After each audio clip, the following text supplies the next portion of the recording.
नर्मदे हार जुनून में आप सबका दिल से स्वागत है। आज जो परिक्रमा से हमारे साथ जुड़ रहे हैं वो उनका नाम है डॉक्टर लता ससाने और बाय प्रोफेशन वो डॉक्टर हैं और उन्होंने अभी इसी साल अपनी परिक्रमा संपूर्ण की है और उनके क्या अनुभव है वो अपन उन्हीं के से जान लेते हैं। चलिए स्वागत करते हैं लता ताई का। नर्मदे हार। भैया, आपकी बाय प्रोफेशन आप डॉक्टर और एज कितनी है अंदाजन आपकी बताए तो? अभी 43 रनिंग है मेरा। और कितने छोटे हो। Oh great. मस्त काम किया। ठीक है। और कितने दिनों में हो गई परिक्रमा? 120 दिनों में हो गई। अरे वाह। तो कैसे क्या एकदम ख्याल आया कि परिक्रमा पे निकल जाए अपन? एक्चुअली ये ख्याल नहीं है मेरे लिए, तो ये साधना है परिक्रमा में जाना। परिक्रमा मेरे जिंदगी में आनी है और मैं उस ओंकारेश्वर तक पहुंचू। जो परिक्रमा का पहला मेरा कदम था वो 7 साल की साधना है मेरी, और इस बीच के में संघर्ष की कहानी है। बहुत सारे जो जीवन की चढ़ उतार देखे हैं। क्या बात कर रहे हैं? जैसे मैं सीखती गई उतनी मैया की तरफ झुकती गई और मैया से अलग ही प्रकार का लगाव हो चुका था। और जो जो अनुभव मुझे आते थे उस 4 साल में, तो उतनी ही मैं उनकी तरफ जाती, मेरा झुकाव बढ़ता गया और उनकी बहुत याद आती थी। एक ही ख्याल था कि तुम्हें मैया की ममता जो है वो महसूस करनी है वहां जाके। बस इतना ही था। एक सुकून जो दिल को चाहिए था वहां जाके पाना है। जो सुना है नहीं, पहली बार कैसे मैया से मुला, मतलब पहली बार कब ख्याल आया ऐसे, या कुछ पढ़ा था आपने या गए थे, कैसा एकदम दिमाग में आया कि ऐसा ख्याल? तो ऐसे एकदम नहीं आया, लेकिन नर्मदा जैसे हम बचपन से देखते कि परिक्रमा, नर्मदा परिक्रमा, अभी भी कुछ लोग इससे इतने जुड़ पाते नहीं है, उनको मालूम ही नहीं है कि ऐसी परिक्रमा होती है। तो मेरा भी वैसा ही था। नर्मदा एक बिल्कुल नदी की तरह थी, और जैसे टीचर लोग बचपन में बोलते थे कि नर्मदे के गोटे हो तुम सब। तो इतना ही तक था। लेकिन 2017-18 में कुछ ऐसे हो गया था कि पेशेंट के माध्यम से या कुछ तो नर्मदा परिक्रमा की जाती है, पैदल है, ऐसा आता था सुनने में। लेकिन मैंने उतना ध्यान नहीं दिया। लेकिन ये करते करते में कैसे हुआ कि उस समय कुछ ऐसी था कि मेरे जीवन में सिर्फ ये जो है बचपन से ही मेरे जिंदगी में है। साई। अच्छा। तो हमारे कैसा एक रहता है कि हम भगवान को जो हमारे आराध्य है उसको एक ही रूप में देखते हैं, वैसे ही देखना चाहते हैं। तो मेरा भी कुछ तो वैसे ही था। लेकिन अंदर से कैसा कि हम बोल सकते हैं कि आध्यात्मिक एक सीढ़ी ऊपर चढ़ने का मेरा वो कालावधि था या ड्यूरेशन था कि सभी तत्व जो है, ईश्वरी तत्व जो हमें दिख या अमूर्त मूर्त रूप में है, वही एक ही है। ईश्वर का तत्व एक ही है और वो उसके रूप अलग है। तो वहां तक मैया को अपनाने से पहले मुझे सदगुरु ने ये करके लिया कि जो भी तेरे सामने दिख रहा है वो ईश्वरी तत्व है। तभी मैं मैया के पास जा बैठी। अच्छा। उसका जो जड़ स्वरूप है, उसका जो मूर्त स्वरूप है, अभी दिखता है, उसको मैं तभी महसूस कर सकी। तो अगर मैं इन्हीं ख्यालों में जाती तो उतना उनसे जुड़ नहीं पाती थी। लेकिन उनकी शायद ये इच्छा थी साई की कि तू नर्मदा परिक्रमा कर ले और दिल से कर ले। ये बचपन से, मतलब मायके से आपको शिरडी साई बाबा का मतलब है क्या? मायके से नहीं बोल सकते, मेरे खुद का है। कोई हमारे इसमें ऐसे साई भक्त नहीं है। अच्छा। या कोई ऐसा नहीं है, लेकिन ये बचपन से कैसे आए पता नहीं, लेकिन आए हैं। हाँ, वो गुरु कैसे आता है अपने को, वो ही चुनता है अपने को, अपन नहीं चुनते। ये बात सही कही आपने, सच्ची वही है। पर मतलब मेरे को ये बहुत आश्चर्य लगता है कि आप बाय प्रोफेशन डॉक्टर हैं। किस चीज के डॉक्टर है भैया? मैं आयुर्वेद कंसल्टेंट हूँ। अरे बाप रे, इतना एजुकेशन लेने के बाद, मतलब इतनी पढ़ाई करने के बाद फिर आपका, जैसे हम लोग और आप इतनी मतलब एजुकेटेड, आप में क्या आपने ऐसा डिफरेंस देखा वहां पे, जो हम लोग मैया को का नजरिया और आपका नजरिया क्या था मैया को जल को लेके या मैया की परिक्रमा को लेके? जो मेरे को मतलब हम लोग जो करते हैं और आपके इसमें क्या फर्क है ऐसे? एक्चुअली फर्क जो मेरी दृष्टिकोण थोड़े जाने की अलग थी, लेकिन वो डॉक्टर बोल के नहीं थी, वो थोड़ी अलग सोचती। क्योंकि मैं 10 साल की थी तब से मैं साई के भक्त हूँ, साई का लेकरू हूँ, उनका ही बच्चा हूँ। मैं भक्त भी नहीं बोलती उनको। भक्त बोले तो थोड़ा सा अहंकार, गर्व। मैं तेरी बच्ची हूँ, मुझे वही रहना है और बच्ची बन के तेरे पास रहना, बाकी कुछ नहीं चाहिए मुझे। मैं जैसी हूँ, मुझे पता नहीं मेरा पूर्व जन्म का क्या पाप है, पुण्य, इस जन्म क्या है। मैं अभी इसी वक्त तेरी हूँ, बस यही ख्याल मुझे उनकी तरफ झुकाव देता है। तो डॉक्टर होना ये, हाँ मैंने थोड़ा पढ़ाई में थोड़ा उच्च शिक्षित या कुछ ऐसा किया है, लेकिन फर्क उतना नहीं आया कि ये जितना आप बोलते। हाँ मैंने अलग दृष्टिकोण से परिक्रमा की है, लेकिन उसके लिए शिक्षण एजुकेशन नहीं है। देखिए मैया जी, मैंने ये भी देखा है परिक्रमा में कि गरीब से गरीब इंसान भी परिक्रमा करते हुए देखा है, और अपने साथ तमाम जहाँ एक गाड़ी 4 व्हीलर अपने सामान के लिए 2-4 आदमी अपने काम करने के लिए ये भी लेके चलने वाले देखे हैं। उसके साथ बूढ़े देखे हैं, बच्चे भी देखे हैं, और स्त्री देखी है, पुरुष देखे हैं, सभी देखा है, साधु देखा है, गृहस्थ भी देखा है। लेकिन ये सभी परिक्रमा करते हैं अलग अलग रूप से, लेकिन जब वो बाहर आते हैं ना तो इंसान बन के आते हैं। क्या बात कही है आपने, 16 आने सच सुंदर। हाँ, तो यही सोच, अगर मुझे इंसान बनना है, ऐसा है कि परिक्रमा मुझे अच्छा ऐसा इंसान बना कि मेरे मन मंदिर में मेरा साईं समा जाए, मैया समा जाए, और मैं परिक्रमा कर पाऊँ। यही सोच के मैं गई थी, यही दृष्टि से गई थी। हाँ, तो मैं ये बताऊं, यही फर्क है आपके और हम सब में कि आपकी सोच जो है ना बहुत अलग है। मेरे को तो आंख में आंसू आ गए। आप मतलब इतनी सुंदर बात कही ना मैया जी, बहुत सुंदर, बहुत अच्छा इंसान बन के। और हमारे मराठी में एक है, माणसानी माणसाची माणसासारखं वागावं है, बस वो इतनी सुंदर मतलब मैं तो बताती हूँ, वो भक्त हर इंसान ने बस यही सोच लिया ना, इंसान को इंसान की तरह से जीना सीख लिया। और मैया सिखाती है वहां पे, नहीं वहां पे हाँ बहुत अच्छी तरह से सिखाती है मैया, सब सिखाती है। हमें ऐसे झोन से लेके जाती है, वो हमें जमीन पे भी सुलाती है, फर्श में भी, लैविश फर्श में भी सुलाती है, सभी जगह। लेकिन वो ऐसा नहीं कि हमें देती है, हमारी जो नीड है इच्छा पूर्ति करती है, लेकिन वो उससे भी आगे देखना क्या चाहती है कि ये मैंने तुम्हारे लिए किया है तो तुमने क्या सीखा इससे। मेरा एक अनुभव ऐसा भी है, जैसे कि हम भिक्षा लेते हैं, मांगते हैं, तो वैसे भिक्षा भी मांगना तो हमारी सभी, हम खुद को खोना है उसमें, मैं अभी कोई नहीं हूँ, ये भिक्षा की सभी। तो जब हम पहली बार भिक्षा मांगने मैं गई थी शूलपानी में, तो मेरे मन में बहुत डर था कि मैं कैसे मांगू उनको। अच्छा। और अगर मैंने मांगा फिर उन्होंने नहीं दिया तो मैं अपमानित तो नहीं हो जाऊंगी। एक अलग से फीलिंग था, जो पल मैंने गुजारे हैं वो बहुत है थे। लेकिन मैंने बोला कि नहीं, ये सब मैंने मैया करवा रही है ना, मुझे करना है अभी, और मुझे इससे भी गुजरना है। तो मैंने मांग, उन्होंने दे दिया। तो गरीब से गरीब जो झोपड़ी है उसमें से भी हमें सभी अच्छी तरह सेवा भी मिली है। लेकिन मैंने ये भी देखा है कि जो अच्छे बड़े बंगले हैं वहां पे, बड़े बड़े उनके ब्रांडेड जो कार है उनके आंगन में है, उनके पास हमें चाय भी नहीं मिली। ये भी मैंने देखा है। तो मैया क्या सिखाती है, हम दोनों अनुभव कैसे करें। यहाँ पे तुम्हें मांग के खुद की एडजस्टमेंट करके खुद की जो नीड है वो है, और उतारत भाव कि इसी ही में भी वो तुम्हें दे रहे, और इसके पास सब कुछ है लेकिन वो दे नहीं रहा है। तुम्हें संयम से काम करना है, अभी तुम्हें सोचना है कि तुम्हें क्या बनना है, ऐसा बनना है। तो मैया दोनों सिखाती है, मैया हर वक्त हमें कुछ ना कुछ सिखाती है। हाँ, तो वो भी अनुभव, ये तो बात है, मैया हर वक्त कुछ तो सिखाती। देखो मैं तो हमेशा यही कहती हूँ कि हर सुबह एक शर्त लेके आती है। मतलब सबसे पहले तो यही शर्त है कि आप वॉशरूम कैसे जाओ, आप टॉयलेट को कहाँ जाना है, यही एक सबसे बड़ा टास्क है हमारे लिए, है ना। और हर शाम आपको ये तजुर्बा देके जाती है कि आज आपने दिन भर में क्या सीखा, बस उसको गांठ बांध के अपने साथ लाना है और उसको अपने को आगे कैरी करना है। नहीं, यस मैम, यही है भैया, सब यही सिखाती है।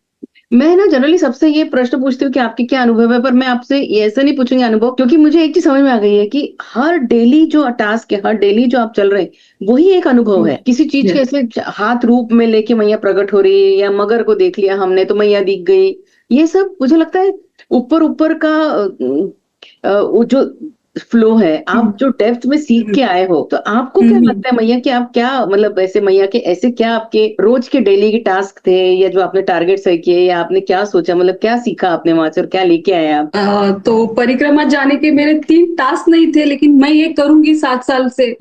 मुझे एक था, मैं करूंगी कि वो भी पूरे हुए वहां पे।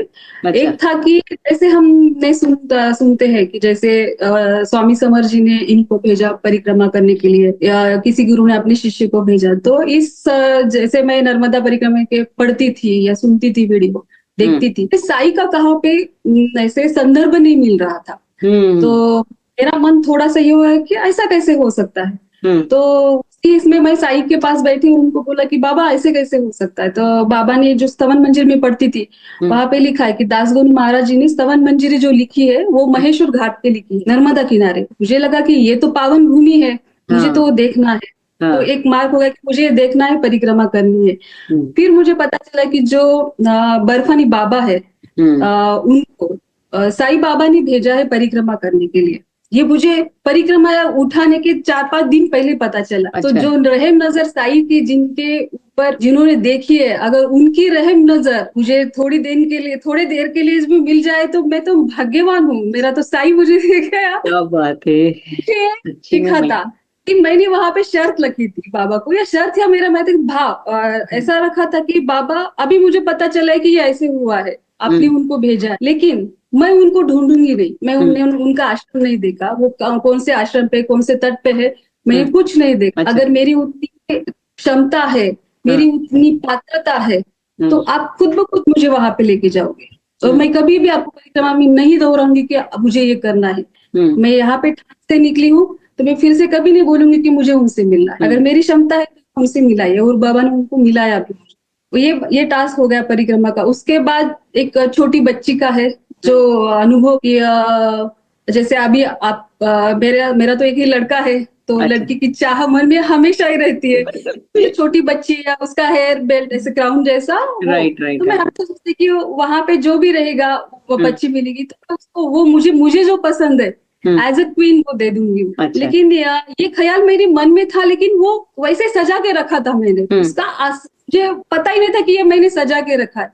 लेकिन जब मैं शूलपानी से जा रही थी, एक छोटी बच्ची, और वहां पे साइकिल के ऊपर वो आदमी आया जो हर एक के किसी जो बेचते हैं ना वैसे, वो आया था। उसके बाद वो क्राउन था और बच्ची थी। हाँ, तो मुझे वो दोनों देख के क्लिक, अरे मुझे ये करना है। ग्रेट। तो मैंने वो लिया, और उसकी माँ भी आई वहां। तो वो पैसे देने लगी। तो मैंने बोला मैया अगर आपकी इजाजत हो तो मैं इस मैया को, छोटी मैया को मेरी तरफ से देना चाहती हूँ। मैंने मेरी इच्छा पूरी की, जो मेरी थी भगवानी की। आगे जाके वही आदमी था, बच्चे भी थे, बच्चियां थी, लेकिन मेरे मन में वो भाव नहीं था कि मैं जाके उनको दे। तो अभी जो परिक्रमा बोलते हैं ना, मैया आती है, दर्शन देती है और लुप्त हो जाती है। मैया को दर्शन देने का, लुप्त होने का कोई प्रश्न ही नहीं था। हर कदम पे मैया है आपके साथ। वहां पे जो पत्ते है, वहां के जो कंकर है, पेड़ है, हवा है, जो आपको नर्मदे हर बोलते हैं, पशु और पक्षी, वो मैया है। इसी दृष्टिकोण से जाना चाहिए। अगर मैया इसी रूप में आती है, दर्शन देती है, पता है, लेकिन आप उसको अगर काल्पनिक बोलेंगे तो वो आती और चली जाती है, गुप्त। मैंने पीछे मुड़ के देखा तो वो नहीं थी। तो ये जो हमने क्राइटेरिया बांध लिया है ना मैया के दर्शन का, वो थोड़ा सा ऐसा लगता है कि वो थोड़ा सा श्रद्धा की तरफ नहीं, तो थोड़ा सा अंधश्रद्धा या किसी अलग मोड में जा रहा है। तो वो हमें दृष्टि वैसी नहीं होनी चाहिए। भगवान तो कन कन में बसता है, मैया तो वही बोल रही है, कन कन में बैठी हुई, तो फिर हम उसी रूप में जा रहे हैं, ऐसा लगता है। सुंदर। आज ही पता है, जैसा आप अभी जो बात कर रहे हैं ना, सेम चीज आज मेरी बहनी कहो वो है, या नीता मैया, नीता नाम जोशी, उन्होंने इतना सुंदर लिख के भेजा है ना। यही चीज जो आप बोल रहे हैं ना, नीता मैया ने जो भेजा है ना, वो यही कहा है कि पहले लोग परिक्रमा में जाते थे तो नर्मदा नदी के लिए जाते थे, वो तट के लिए जाते थे। आजकल लोग जाते हैं अनुभव के लिए जाते हैं, अनुभूति के लिए जाते हैं। ये फर्क है पहले की परिक्रमा और अभी की परिक्रमा में। तो नीता मैया ने इतनी सुंदर बात कही ना, ये मेरे को दिल को छू गई। सही बात है। आजकल लोग जाते तो मेरे को क्या अनुभव आया, मेरे को क्या दिखा, अश्वत्थामा दिखा, मतलब हमने उसका शायद स्वरूप बदल दिया है। हालांकि मेरी पर्सनल आप चॉइस पूछोगे तो मैं भले ही भाड़ में जाए, लोग अश्वत्थामा के लिए जा रहे हैं ना, कुछ अच्छा कर रहे हैं ना।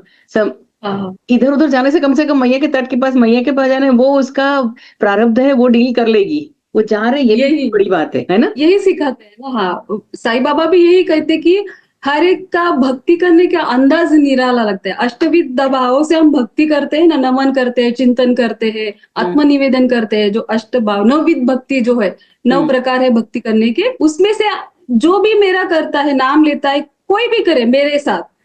कोई बोलता है कि तू हल्दी पहले लगा, कुमकुम पहले लगा, अगरबत्ती पहले लगा, पहले दिया, ये कुछ नहीं है। तुझे दिल से, तुझे खुद की तरफ खुद से हम अगर सच्चाई और सत्यता रखे, कोई ढोंग नहीं है, तो निर्मल भाव से किए तो उसको कुछ भी 2 हाथ भी नहीं लगते उसके लिए, सिर्फ याद करना ही काफी रहता है। मेरा मतलब मुझे ऐसा लगता है कि जब मैं गजानन, जैसे आप शिरडी साई बाबा के भक्त है ना, ऐसे मैं गजानन महाराज के भक्त हूँ, तो मुझे भी ये लगता था कि गजानन महाराज जब गए थे मैया पे तो उनकी नाव डूब रही थी। आपने पोथी दासगढ़ महाराज ने उनकी पोथी लिखी, तो उन्होंने मैया बाहर खुद निकल के मैया ने उनको हाथ लगाया तब वो नाव डूबने से बची। तो मेरे मन में हमेशा एक आता है कि जैसे मैंने मेरे महाराज को वहां ढूंढा और ये प्राउड फील करती हूँ कि वो उस गुरु के अपन संतान है, उस के हम बेटे हैं जिसको मैया ने भी दर्शन दिए। तो ऐसा आपको कहीं मैया ने या शिरडी साई बाबा का ऐसा कुछ भास हुआ या ऐसा कुछ आपके साथ कुछ हुआ जैसे जो आपको लगे, मतलब किसी भी रूप में?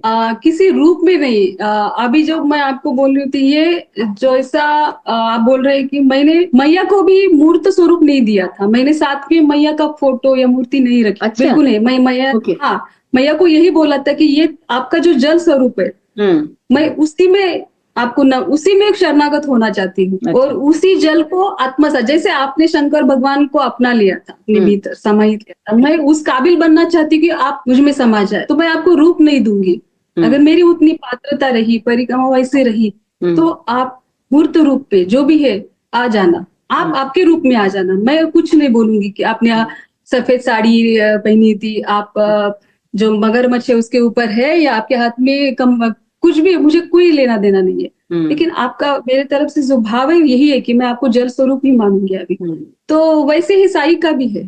तो साई का दर्शन देने का ये ख्याल, दर्शन उन्होंने मुझे हर कदम पे दिया है। जब जब मैं गिव अप करने का सोच रही थी, अभी मैं चल नहीं पाऊंगी, इस सोच के हद तब उन्होंने आके मुझे अपना अस्तित्व महसूस करवा लिया है। जैसे हाँ, और जैसे कि मांडवगढ़ हम उतर रहे थे तो उस समय काफी देर हो चुकी थी, और मैं और मेरे साथ में जो मैया है वही थी। तो वो देरी हमारी तरफ से हुई थी। उनके कुछ रिलेटिव आए थे ऊपर, जो महल है देखने के लिए, तो उसमें थोड़ा टाइम ज्यादा चला।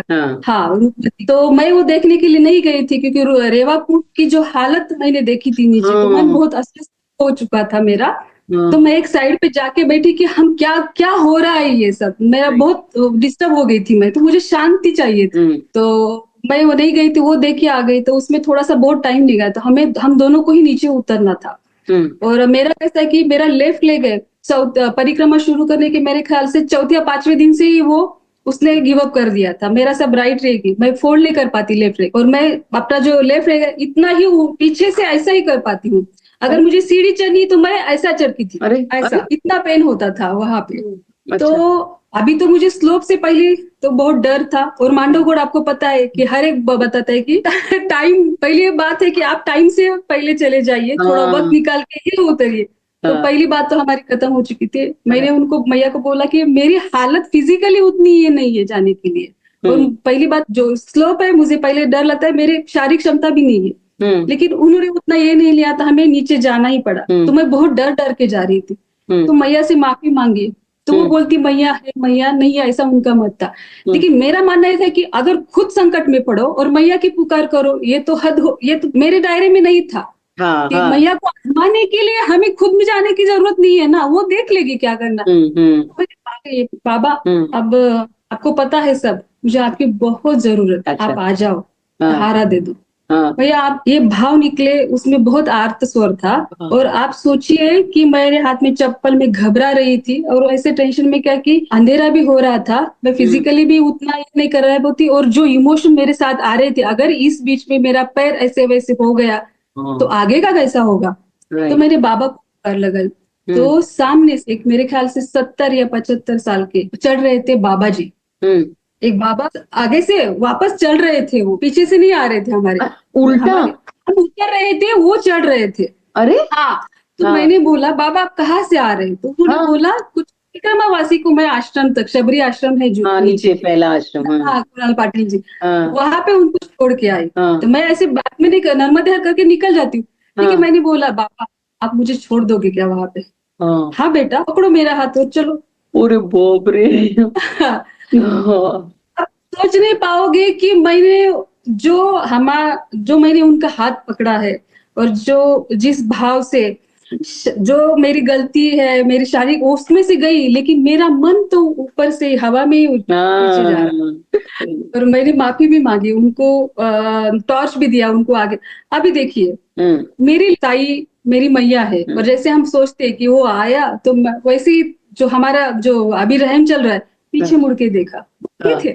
लुप्त होने की जरूरत ही नहीं है ना उनको, क्यों लुप्त हो? आपका भाव इतना है कि मेरे सामने जो है वो मेरा भगवान ही है, जो मुझे सहायता कर रहा है या जिसे जो मेरी सहायता की अपेक्षा भी कर रहा है, वो मेरा भगवान ही है। ये मैया बनाती है, वहां इंसानियत सिखाती है। तो मैंने भी वैसे वो वही है, लेकिन जो आनंद हुआ है मुझे, बहुत आनंद हुआ है। और हर पल ऐसे मूर्ति में बाबा आते ही गए हैं। जैसे मुझे लगा कि परिक्रमा के हम जो नर्मदा तट पे जाते हो तो शंकर भगवान जी का मंदिर मिलता है, राम जी का मिलता है, इनको सभी को रेवा का अभिषेक, मैया का अभिषेक होता है। बाबा का मंदिर में तट पर जितना मैं चली हूँ नहीं दिखा मुझे। मैंने बाबा आपका और मैया का संगम कैसे होगा फिर? अच्छा। तो आई थी तो बांद्रा बांध में मैं ऐसे वहां पे, शायद उस दिन अमावस्या थी, हम उतर रहे थे, मैया के दर्शन के लिए जा रही थी, और एक महिला थी, मैया जी थी, उनके पास एक थाली थी और फूलों से सजी हुई, और उसमें साईं बाबा थे, जो अपने साईं को स्नान करके ऊपर लाए। हो गया बाबा का। हमारा भाव जो है हम ही पूरा करें, इतना अट्ठास क्यों है? मेरा भाव अगर दूसरा सामने वाला पूरा करता है, मुझे आनंद ही होना चाहिए। मैया ये भी सिखाती है कि भक्ति खुद से करो या दूसरे की भक्ति का आदर करो, मेरे पास ही तुम्हारा भाव आने वाला, ऐसे आए या ऐसे आए, यही आनंद देता है। बहुत बहुत अच्छा बात करती है मैया, कितना अच्छा बोली आप। मेरा भक्ति करो या किसी और की भक्ति का आदर करो, वो भी मेरे पास ही आएगा। कितनी सुंदर बात कही आपने, बहुत गहराई है इस बात में, सच्ची में बहुत अच्छा लगा मुझे, सच्ची। मतलब ये भी एक सोच है, मतलब अलग तरह की सोच है आपकी, सच में। ये हर कसम मतलब मुझे चढ़ाना है, मुझे जाना है, मुझे अभिषेक करना है, मुझे सबसे आगे जाना है। नहीं, तुम जाओ मेरा भगवान तुम्हारे पास भी है, मेरे पास भी है। मुझे जिस अदा से वो लेके जाएगा वो तुम्हें करूंगी, तुम्हें जिस अदा से जाना है वो तुम कर लो। ये तो आपने अभी जो बताया मांडवगढ़ का, वो तो मैं आपको हेड्स ऑफ करती हूँ, क्योंकि मांडवगढ़ मैं भी जब उतरी थी, मैं भी ढाप से गिरी थी, और इतना बड़ा, मेरे को मराठी में हिंदी में नहीं आता है, थोड़ा आया था, टेंगुल बोलते हैं, इतना बड़ा सा टेंगुल आया था सोते। मतलब हिंदी वाले समझेंगे नहीं, मुझे मालूम नहीं, पर फिर मेरे महीना भर मैंने कैसे निकाला। पर मांडवगढ़ में जो छोटे छोटे गोल गोल गोल गोल गोल पत्थर है, उतने पैर इतने स्लिप होते हैं, तो ये तो बात सही है कि बहुत कठिन है। मेरे को तो लगता है शूलपाणी से भी ज्यादा मांडवगढ़ कठिन है। शूलपाणी तो कठिन कुछ भी नहीं लगा मुझे, तो ऐसा लगता है शूलपाणी ठीक है, मतलब शूलपाणी का भैया दक्षिण और उत्तर तट की, दक्षिण तट में जो शूलपाणी है ना, उसका सौंदर्य बहुत अलग है, वहां के लोग भाव अलग है। और उत्तर तट की है ना, उतनी ही शांत है और उतनी ही समृद्ध शूलपाणी है। दोनों ही तरफ की शूलपाणी में थोड़ा सा अंतर है, लेकिन उसका जो सौंदर्य है वो अलग किस्म का है, इसीलिए हमें वो तकलीफ नहीं होती। वो जो नेचर है वही राहत देता है। आपका शूलपाणी का कोई अनुभव है क्या ऐसा? शूलपाणी का बोले तो ऐसा अलग कुछ अनुभव नहीं है। हाँ, लेकिन अनुभव जो है कि खप्पर माल जो हम चढ़ते हैं, तो खप्पर माल के भाबरी आश्रम नीचे है, तो हम वहां पे रुके थे। और उस दिन मुझे रात को बुखार भी आया था और सर्दी भी आई थी, तो मैंने रात को ऐसे खप्पर माल की तरफ देखा। अभी आपको ही देख के सोना है, तो मुझे कैसे चढ़ाना है आप ही सोचिए, कल से आपको देखते ही हो जाऊंगी। तो हम जब चढ़ पाए तो मुझे ऑब्वियसली लगा था कि मैं चढ़ नहीं पाऊंगी, मैं रोड के रास्ते से ही जाऊंगी। तो मेरे साथ जो मैया थी, वो गुजरात थी, वो दीदी बोली कि तुम सिर्फ मेरा हाथ पकड़ ले और मेरे ऊपर भरोसा रख दे, यहाँ से जाएगी तो तुझे 7 किलोमीटर तू बहुत लंबा जाएगी, तूने इतना किया है। तो उसको मेरी फिजिकल हालत पता थी कैसी है। तो बोली कि तू कभी भी तुझे लगा तो मेरा हाथ, हमें एक 3, 4, 5 घंटे लगे तो भी चलेगा, लेकिन चढ़ना है। तो शूलपाणी का जैसे खप्पर माल, यानी कि आप बहुत हमारी शारीरिक टास्क एकदम हाईएस्ट टास्क बोलते हैं। लेकिन जैसे हमने ऊपर चढ़ देखा कि उतना नहीं है जितना पीछे वाले थे टास्क, वो भी बहुत ऐसे ऊंची चढ़ाई, पथरीले मुरुम जैसे छोटे छोटे पत्थर रहते जहां से फिसलने की, और फिसले जाए तो कोई देखेगा भी नहीं कहाँ तक गिरा है, इतना नीचे आता, वही सब है। और शूलपाणी का भी वैसे ही कि मैंने जो चढ़ा तब मुझे देखा कि नहीं है, हमें इन लोगों से भी ये सीखना चाहिए कि अगर कोई हमारे सामने कुछ अर्था है, ऑब्स्ट्रक्शन है, या हमारी शारीरिक क्षमता बोल रही है, तो हम थोड़ा सोच के धीरे से अगर आगे बढ़ पाते एक कदम, जरूरत नहीं कि फास्ट जाना है, तो हम अपने इच्छित स्थल पे जरूर जा सकते हैं। सही है भैया। मुझे अभी एक बात करते करते एक बात याद आई आपकी। मैंने जो आपकी वीडियो देखे हुए हैं, क्योंकि आप टाइम टू टाइम आप जुनून के साथ जुड़ी हुई थी, तो आपने वीडियो डालते थे 1-2 घंटे के। एक बार आपने डाला था, आप कीचड़ में पूरे लबालब पैर में वो इंसिडेंट हमें बताइए ना। पूरे कीचड़, मराठीत म्हणतात ना, चिखलात माखलेले होते तुम्ही बिल्कुल। चिखलात माखून निकाले होते।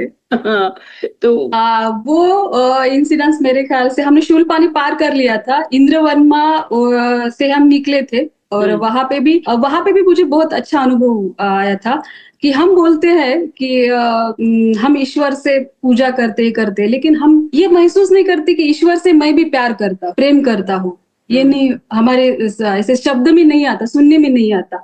लेकिन जब, क्योंकि ईश्वर से प्यार होना ये बहुत कम समय का कालावधि रहता है, वो मैंने वहां पे अनुभूत किया था कि ये 5 दिसंबर जो आप बात कर रहे थे, वो 5 दिसंबर की 4 दिसंबर की दत्त जयंती थी, और मैंने गिरनार भगवान को बहुत याद किया था उस दिन।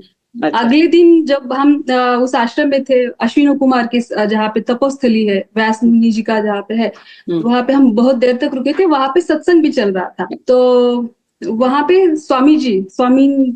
जो स्वामी समर जी है, उनकी मूर्ति सजा के आश्रम में ला रहे थे। तो मैं झट से उठी, और जैसे हम भगवान को देखते हैं तो हम ऐसे करते हैं, तो मैंने वैसे नहीं किया, मैंने उनको बाहों में ले लिया। तो और इतना रोई, और फिर मुझे पता चला ये मेरा भाव जो है, ये भक्ति से थोड़ा सा आगे मैं उनको प्यार करने का जो महसूस कर पा रही थी।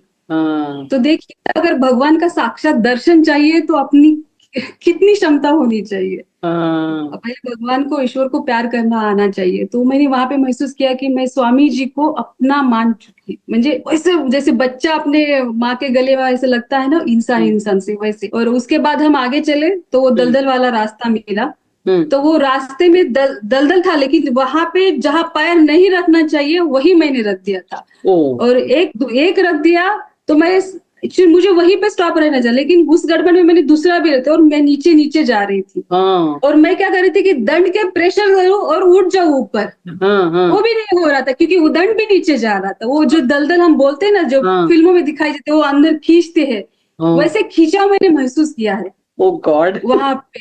अच्छा। और वहां पे मेरा सब पसीना छूट गया कि हो गई आप।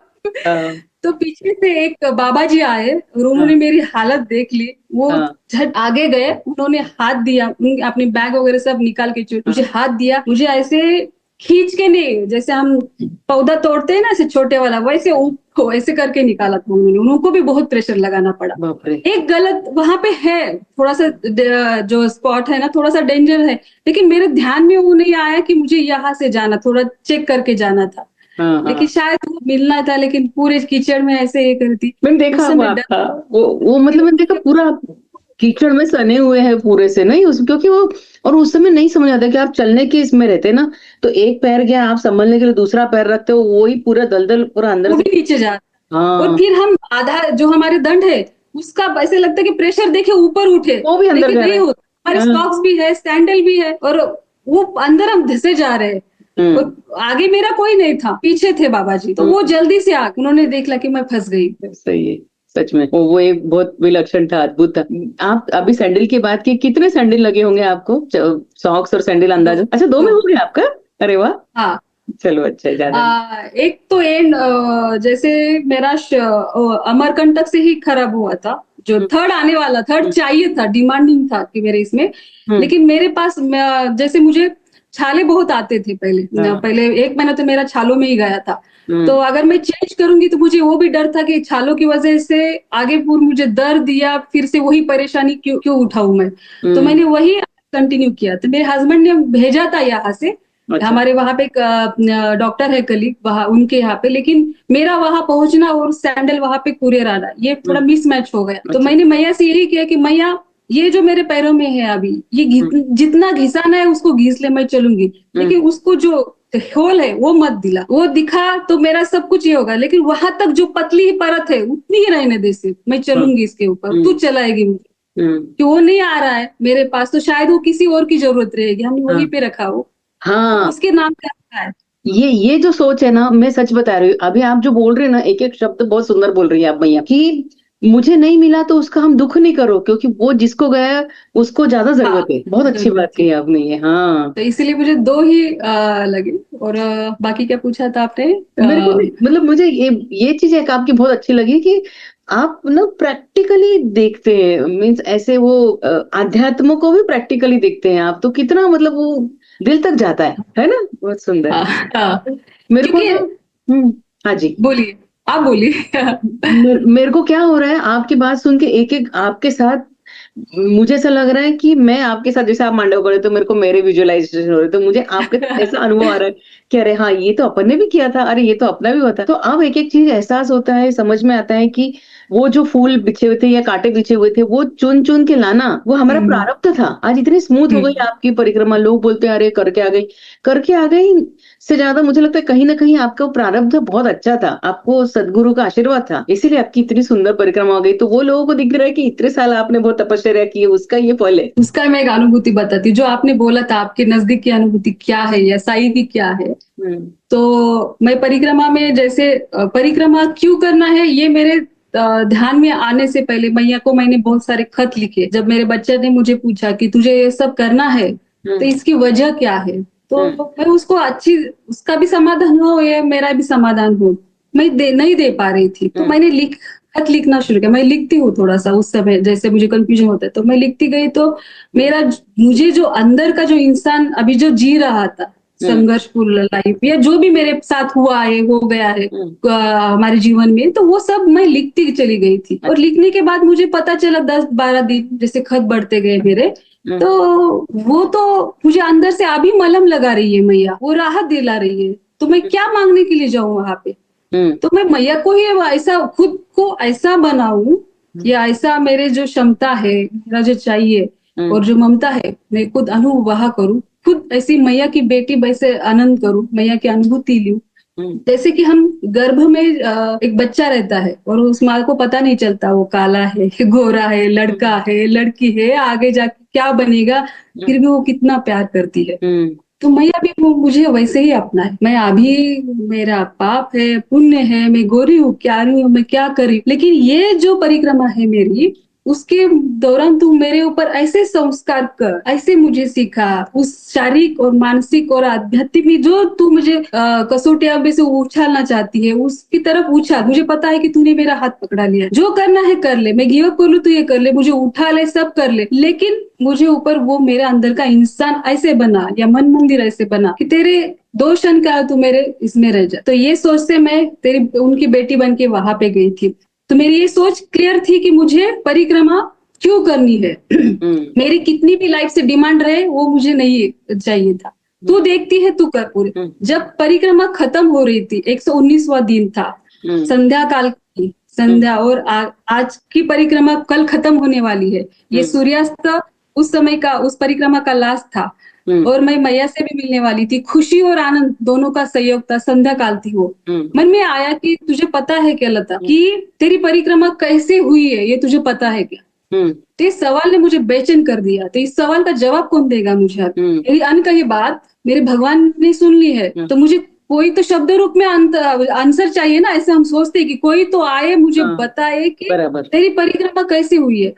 तो मेरे ऐसे इसमें मैं नींद नहीं आई, मैं रात को सो गई। जो लास्ट दिन था 120वां दिन, हम चलते गए आगे।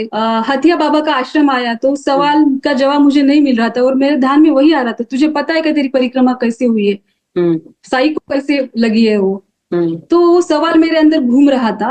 तो क्या हुआ कि उस समय सूर्योदय होता, पीछे से ऐसी पीली पीली धूप खिल रही थी और आगे वो हथिया बाबा के बाद जैसे हम कैनल के रास्ते पे लगते हैं, वो कैनल का रास्ता दिख रहा था, वो राह और पीछे का वो प्रकाश। उस समय मुझे एक अभी भी मेरे होगा, मुझे ऐसे लगा कि कुछ अलग सा चैतन्य मैं महसूस कर रही हूँ और मेरे आसपास मेरी शिरडी, जो शिरडी में महसूस होता है वो सुगंध, वो चैतन्य मैं महसूस कर रही हूँ। और मैं ये पूरा देख पा रही हूँ, महसूस कर पा रही हूँ कि बाबा ऐसे द्वारका माई में बैठे हैं, ऐसे हाथ खुश एकदम। उनके पास लक्ष्मी माई है, बाजा माई है, भाषा कांजी है, अब्दुल है, सभी ये बैठे और वहां बैठे हुए उनके आंखों में आंसू भी है, ममता भरे। चेहरे के ऊपर एक पिता समान गर्व भी है और गुरु जैसा ममत्व भी आंखों में है कि जो देखता है कि ये और बोल रहे कि ये मेरी बच्ची है, ये माझं लेकरू आहे, मैंने ये भाव बाबा का महसूस किया वहां पे, ये मेरा लेकरू आहे, माझं लेकरू आहे बाबा असं म्हणतात. आणि मी असं महसूस केलं होतं तिथे की आपल्या सद्गुरूविषयी हे भाव त्यांच्या डोळ्यात महसूस करणं हाच माझा परिक्रमेचा काय म्हणतात सार्थकी. आणि तेव्हाच कळालं की माझी परिक्रमा त्यांनी माझ्या मनातली अबोल भावना उन्होंने पहचानी और अंत ही रूप में जो साक्षी वही है और मैं हूँ. बहुत सुंदर भैया, आप बात कर रही हैं कि मतलब मैं तो इतने भावुक हो चुकी हूँ, क्या कहूँ. मैं आपसे एक रिक्वेस्ट करती हूँ कि मैया इसको यहीं रोकते हैं और एक और पॉडकास्ट आपके साथ लेते हैं, क्योंकि मुझे और कुछ आपसे सुनना है और जानना है. तो एक काम करते हैं, अगर आप अभी जुड़े हुए हैं तो चैनल पे नए हैं तो जल्दी से सब्सक्राइब कर लीजिए, क्योंकि मैया का दूसरा मैं फटाक से डालने वाली हूँ. आप सुनिए उनकी और भी कुछ ऐसी बहुत सारी चीजें जो आपको बहुत दिल तक छू जाएगी. चलिए दूसरे एपिसोड मिलते हैं, तब तक के लिए नर्मदे हर.